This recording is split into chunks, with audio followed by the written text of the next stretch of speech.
Assalamualaikum warahmatullahi wabarakatuh. Selamat pagi. Untuk kali ini saya akan memperbaiki Supra 125 ya, punyanya bapak-bapak ya. Ini kasusnya cuman ngembes-ngembes bagian ya. Sekarang kita atasi untuk penyebab bagian silinder kop ya, silinder kop. Ini kenapa kok bisa ngembes ya? Ini gini ya. Jadi untuk bagian yang ngembes ini untuk menandai ini yang ngembes ini untuk bagian kop ini ngembes apa enggak, ini bisa kita lihat ya. Kita lihat seperti ini ya, ini kan kering ya, berarti bagian silinder kop ini enggak masalah ya, jadi enggak perlu dibongkar. Walaupun dibongkar nanti kalau enggak dilakukan untuk penyekuran percuma ya, jadi kalau cuma diganti paknya saja nanti percuma. Jadi salah satu tujuan dari servis yang ini ya, yang punya itu keluarnya cuman bocor-bocor kayak gini ya, kayak gini. Jadi ini untuk mengatasi bocor-bocor kayak gini ya, ini untuk bagian yang seal ya, bagian seal ini ya, ini pemasangannya ini sini salah satunya adalah sudah tepos kayak gini ya, kayak gini tepos. Ini penyebabnya bocor. Nah kemudian setelah kita bongkar ya, kita bersihkan bagian tempatnya seal ini ya. Jadi seal ini harus kita bersihkan ya. Atas bawah harus bersih ya. Mengapa kok bersih?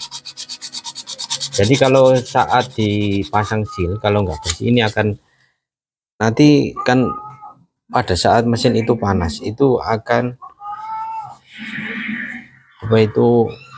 ada tekanan ya, tekan udara. Jadi nanti kalau nggak betul-betul bersih, otomatis seal ini ya, ini akan menekan, angin akan menekan ya, sekarang uli akan menekan keluar ya. Jadi akibatnya nanti akan ngembes, bocor-bocor kayak gini ya. Jadi kalau bocor-bocor kayak gini ya, kelihatannya seperti motor rusak ya. Jadi kalau dilihat ini juga kurang enak ya, kalau dilihat itu kalau motor itu banyak yang ngembes. Nanti sekalian ya, ini dikasih lem bisa, nggak dikasih lem juga bisa. Nah ini caranya gini ya, kalau milih seal ya itu agak yang gemukan kayak gini ya, agak gemuk. Kemudian diukur ya, diukur ini nggak boleh seal ini ya, antara seal dengan tutup klepnya ini harus ada celah ya, nggak boleh ada muepet kayak gini. Kalau muepet nanti nggak bisa menekan seal tutup ini nggak akan bisa rapat ya. Nah ini kalau kita baut nanti kan bisa rapat, dilem nggak bocor, nggak dilem juga nggak bocor gitu ya. Untuk bagian bawah juga sama ya, untuk bagian bawah juga sama, digosok-gosok sampai bersih ya, kayak gini. Yang penting untuk bagian dudukan tutup klep ya harus bersih. Atau untuk perkara membersihkan bagian uli yang bekas ini ya, ini setelah dipasang bagian tutup klep bisa ya, jadi supaya bisa betul-betul maksimal ya. Untuk pengerjaannya itu nggak perlu rumit-rumit, jadi cuman sederhana kayak gini. Yang penting nanti hasilnya itu bisa maksimal ya. Kalau nggak, misalkan nggak bocor kan, dilihat itu bisa enak, nggak seperti motor rusak ya, nggak seperti motor pecah apa motor kesel gitu ya. Jadi seakan-akan kalau kelihatannya seperti bocor kayak gini ya, seakan-akan seperti motor yang lama apa itu pemakaiannya terlalu berlebihan ya, nantinya itu kalau kelihatan seperti kotor-kotor kayak gini. Jadi setelah dipasang tutup klep kemudian kita cuci ya. Ini kalau pemasangan kayak gini ya dipastikan untuk bagian seal ini tidak akan bisa bocor, karena pertama seal itu gemuk, kedua kita lem. Tapi ya gitu, kalau kita pakai lem biasanya itu untuk seal itu sekali pasang ganti ya. Untuk yang bawah sama ya, untuk yang bawah kayak gini sama, kemudian kita lem supaya bisa lebih rapat ya. Ya untuk pengerjaannya harus pas, nggak boleh. Untuk pemasangan baut juga sama ya, nggak boleh miring ya. Kalau miring nanti akhirnya baut ini tidak akan rata ya, hasilnya ini tidak akan rata kalau miring ya. Misalkan miring maksudnya miring masang bautnya ya. Ya sekarang kita pasang dari sebelah kanan untuk bagian bawah ya.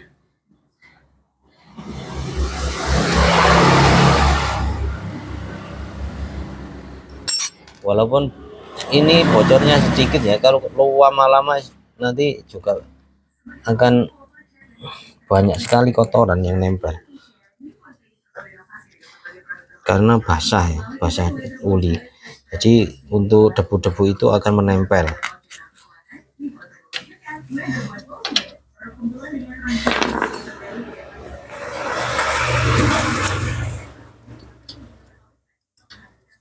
Ya kayak gini cukup ya. Nah kemudian untuk bagian yang tutup noken as ya, untuk samping-samping ini kita cepot, kemudian kita ganti pak juga, kita lem ya. Nah jadi untuk biasanya memang untuk Supra 125 ini kelemahannya ada di o-ring ya. Kalau nggak rapat nanti akan ngembes sedikit nanti akan numpuk ya kotorannya kayak gini.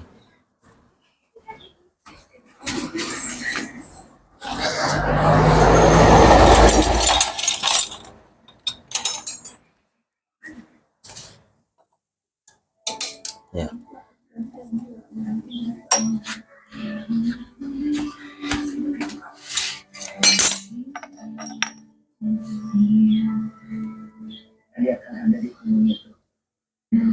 Nah ini misalkan pak ya, pak ini dia ada berpaknya ya, ada berpak. Nanti kalau paknya ini enggak rusak ya, itu diganti bisa lebih baik, langsung dilem juga nggak masalah ya. Yang penting posisi pemasangan pakai lem ya itu harus betul-betul ring ya. Saat pemasangan ini harus kering, kalau nggak kering nanti akan bocor.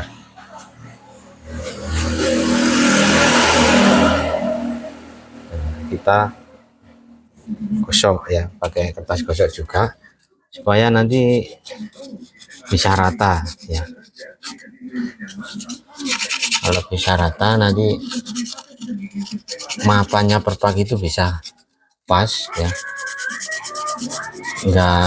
misalkan nggak ada celah ya, nggak ada celah. Kalau nggak ada debu nanti kan nggak ada celah. Nah untuk baut ini ya, ini ada kebocoran sedikit ya, ini biasanya kan ada ring tembaga ya, ini kita kasih ring tembaga ya.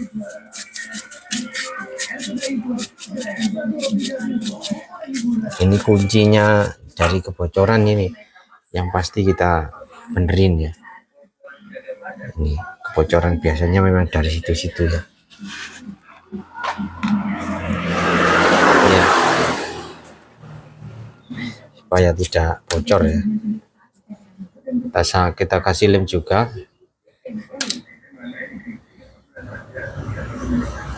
supaya bisa aman.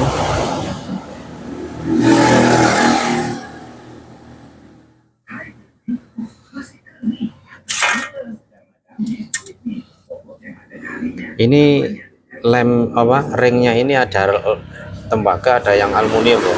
Jadi untuk yang bagus itu pakai yang tembaga ya. Kalau yang tembaga itu tahan panas, nggak gampang tipis ya, gampang tipis. Jadi untuk nilai pemakaian itu bisa lebih lama. Awas. Ya, ini sudah selesai pemasangan, kita cuci ya, kita cuci sampai bersih ya, seperti kelihatan seperti anu ya, seperti baru ya. Jadi pencuciannya ini harus pakai air sama sabun ya. Kalau pakai bensin aja nanti nggak bisa bersih, karena kalau pakai air sama sabun nanti kalau kena panas ya, ini kan akan kering, air sama sabun bisa kering, mengelupas ya. Tapi kalau bensin nggak bisa ya.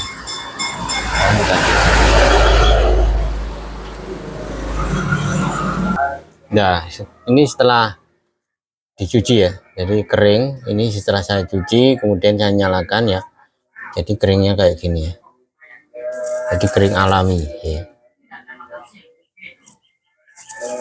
Ini sudah saya pakai, kira-kira saya coba 1 kilo, jadi gak ada ngembesan sama sekali ya, aman.